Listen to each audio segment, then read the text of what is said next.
Hello दोस्तों, कैसे हैं आप लोग। उम्मीद है बहुत अच्छे होंगे।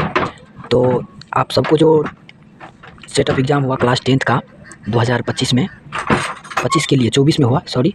तो ये जो क्वेश्चन पेपर आप लोगों को मिला होगा, इसमें माध्यिका का क्वेश्चन जो कि 5 मार्क में पूछा गया है और बिहार बोर्ड में भी पूछता है। तो चलिए हम इसको सोल्व कर लेते हैं। सेटअप एग्ज़ाम का ये क्वेश्चन है, इसको सोल्व करते हैं और बहुत सटीक भाषा में सोल्व करेंगे, जिससे कि आपको समझ में आएगा और बेहतरीन कर पाएंगे आप अपने फाइनल एग्ज़ाम में। चलिए शुरू करते हैं। देखिए यहाँ पे जो है हम तालिका बना लिए है, जो हमको ज़रूरत इसमें चाहिए आपको भी इस तरह से तालिका बोर्ड में बना लेना है। और देखिए यहाँ पे वर्ग दिया है 0 से 10 और 70 से 80, मतलब अंतिम 70 से 80 दिया है। तो इसमें चलिए हम नोट कर लेते हैं।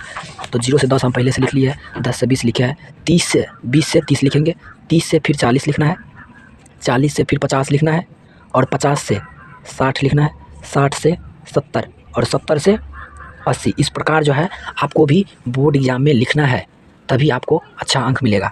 देखिए यहाँ पर देखिए वर्ग जो था, हम वर्ग को इस तरह से संचयी बारंबारता के लिए जो तालिका होता है वो बना लिए। उसके बाद बारंबारता भी दिया गया है, 25 है, 15 है, 20 है, 15 है, फिर 20 है, फिर 30 है और फिर 65 है और फिर 50 है। तो इस तरह से जो भी संचयी बारंबारता था, यहाँ पे देखिए ये क्वेश्चन है, निम्नलिखित आंकड़ों की माध्यिका ज्ञात करिए, ये क्वेश्चन था। और इस तरह से बारंबारता भी हम लिख लिए। अब हमको निकालना है संचयी बारंबारता। तो संचयी बारंबारता निकालने के लिए जो है हमें यहीं पे जो अंक है इसी से निकालना है। देखिए संचयी बारंबारता बहुत आसान है। यहाँ पे 25 है, इसको 25 को इसमें लिख दे संचयी बारंबारता, बारंबारता वाला 25 को संचयी बारंबारता में लिख दिए। ठीक है, यहाँ तक समझ में आ गया होगा, कोई दिक्कत नहीं। अब इसमें आप क्या लिखना है, तो इनको और इनको जोड़ के इसमें लिख दीजिए। तो इनको जोड़िएगा दोनों को, तो कितना हो जाएगा 40, तो 40 इसमें लिख दीजिए। और 40 को और 20 को जोड़िएगा, 60 हो जाएगा। 60 को और 15 को जोड़िएगा तो 75 हो जाएगा इसमें। और इन दोनों को जोड़िएगा तो 95 हो जाएगा। और 95 को और 30 को जोड़िएगा तो इस प्रकार से ये 125 हो जाएगा। 125 और 65 का जब जोड़िएगा तो ये हो गया कितना, 30 और 30 90, 190 हो जाएगा। और 190 में जब 50 जोड़िएगा तो 240। इस प्रकार से हमने संचयी बारंबारता भी निकाल लिए है। चलिए अब इसमें आता है n निकालना। चलिए एक यहाँ पे हम माध्यिका का सूत्र लिख देते हैं सबसे पहले, जिससे कि आपको पता चल जाएगा कि हमको निकालना क्या क्या सब है। चलिए यहाँ पे लिखेंगे माध्यिका। माध्यिका बराबर होता है माध्यिका सूत्र से। चलिए हम यहाँ लिख देते हैं माध्यिका सूत्र से लिख दिए। और इसका सूत्र होता है L + n/2 - CF अब बट्टे F होता है, अब गुना होता है H। इस तरह से ये सूत्र होता है माध्यिका का। तो सूत्र याद कर लीजिएगा आप लोग, कोई दिक्कत नहीं होना चाहिए। अब सबसे पहले हमको n निकालना है। तो n निकलेगा कहाँ से, तो n का मान जो है इन श्रृंखला को, बारंबारता श्रृंखला को जोड़ करके जो यहाँ पर लिख देंगे तो n का मान निकल जाएगा। तो चलिए हम जोड़ लेते हैं। देखिए 5 10 15 20, तो 20 का 0 हासिल कितना हो गया, 2 3 2 5 6 7 8 8 3 11 11 और 7 17 17 5 22 और 22 2 24, मतलब इस तरह से 24 हुआ। तो 240 निकला किसका मान, n का मान। यहाँ पे n बराबर लिख देंगे। n का मान निकल गया कितना, यहाँ पे चलिए नहीं दिख रहा होगा, 1 मिनट, दिख रहा है n का मान। देखिए यहाँ पर इन श्रृंखला को, ये बारंबारता श्रृंखला को जब हम जोड़े तो मेरे पास n का मान निकल गया। अब n/2 है यहाँ पर, लेकिन हमको CF और H और L ये सब तो पता नहीं है। ये पता करने के लिए सबसे पहला काम क्या करना है आपको, चलिए वो भी बता देता है। उसके बाद यहाँ इतना तक निकालने के बाद आपको करना क्या है, इतना तक निकालने के बाद अब आपको लिख लेना है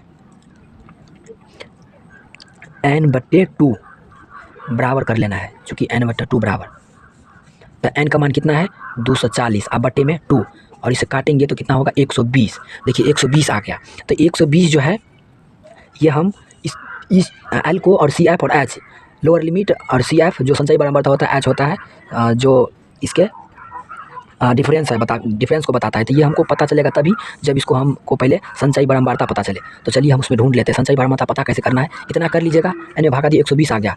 तो 120 से ठीक बड़ी संख्या, ठीक बड़ी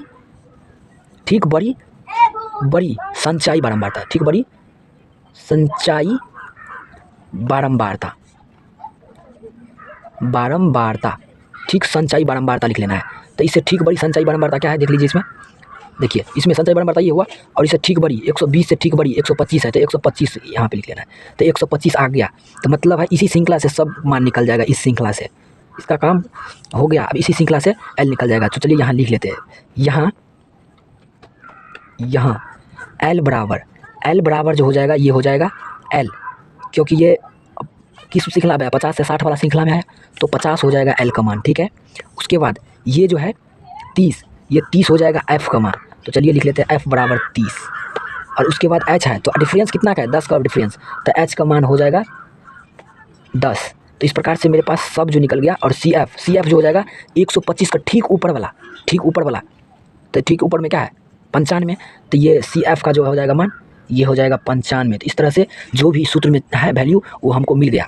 तो चलिए इसमें पुट कर लेते हैं, अब पुट कर लेते हैं। चलिए यहाँ पे एल की जगह पर रख देते हैं 50। उसके बाद n/2 का मान तो निकल ही गया है 120, तो 120 पुट कर देते हैं। उसके बाद माइनस सी एफ कितना 95, और उसके बाद इसके बट्टे में कितना है देख लीजिए, इसके बट्टे में हाँ 30, एफ़ का मान देखिए यहाँ पर 30, तो 30 हम दे दिए। उसके बाद गुना है एच, तो एच का मान कितना 10, तो 10 दे देना है। अब इसको काट देना है, चलिए काट लेते हैं। 10 का 10, 10 तिया 30, 3 हुआ। उसके बाद चलिए हम यहाँ पे जगह नहीं है, यहाँ पे हम बना लेते हैं, नीचे में दिख रहा होगा आप लोगों को। चलिए तो काटने के बाद इसमें से घटाएंगे तो ये 50 है, और यहाँ पे प्लस 1 घटाएंगे इसमें से, तो कितना बच जाएगा, घटाइए एक बार कितना बच रहा है, तो आप घटाइएगा तो इसमें से 25 बच जाएगा। तो 25 अब बट्टे हो जाएगा 3, 25/3 हो जाएगा। चलिए 25/3 हो गया। अब इसको क्या कर लेना है, एलसीएम ले लेना है। एलसीएम दिख रहा है, नहीं दिख रहा है, चलिए एक मिनट दिख रहा है। अब एलसीएम ले लेना है, तो 3 हो गया एलसीएम। इसको जब गुना कीजिएगा तो 150 हो जाएगा, और प्लस 3 कट जाएगा, तो इसको गुना कीजिएगा तो 75 हो जाएगा, और इन दोनों को जोड़िएगा तो हो जाएगा कितना 200। यहाँ पे कुछ मिस्टेक लग रहा है, 1 मिनट देख लेते हैं। 120 में से अगर 95 गया तो कितना बच गया, 120 में से 95 को घटाइए तो 10 में से 5 गया 5, और इसके बाद ये इधर गया तो यहाँ पे बच गया 10, 10 में से 1 15 आ रहा है, सॉरी 15 आ रहा है ना, 15 आ रहा है कि 25 आ रहा है, सॉरी 10 में से 5 गया 5, यहाँ पे बच गया 11, 11 में से 9 गया 2, ठीक है था 25 है। उसके बाद 3 कट गया 25, यहाँ पे 25 होगा, सॉरी यहाँ 25 होगा, तो कितना हो गया 175 हुआ। अब बट्टे कितना 3, 175/3, तो यहाँ तक आप लोगों को समझ में आ गया होगा, देख लीजिए एक बार 175/3, और इसको जो काटिएगा तो जो आएगा मान वही आंसर हो जाएगा। चलिए काट लेते हैं, तो 5 तिया 15, और उसके बाद 5 तिया 15, 5 8 24, 5 3 तिया 9, तो मतलब इस तरह से ऐसे जाएगा। तो ये हो गया माझी का निकल गया। इस तरह से 5 मार्क देखिए कितना आसानी से मिल जाएगा। तो उम्मीद है आप लोग को ये वीडियो समझ में आया होगा और अच्छे से। तो एक बार स्क्रीनशॉट लेना चाहते थे स्क्रीनशॉट ले लीजिए। चलिए, और वीडियो कैसा लगा कमेंट में बताइए, और अपने दोस्तों के पास भी शेयर कीजिए। जय हिंद, मिलते हैं नेक्स्ट वीडियो में।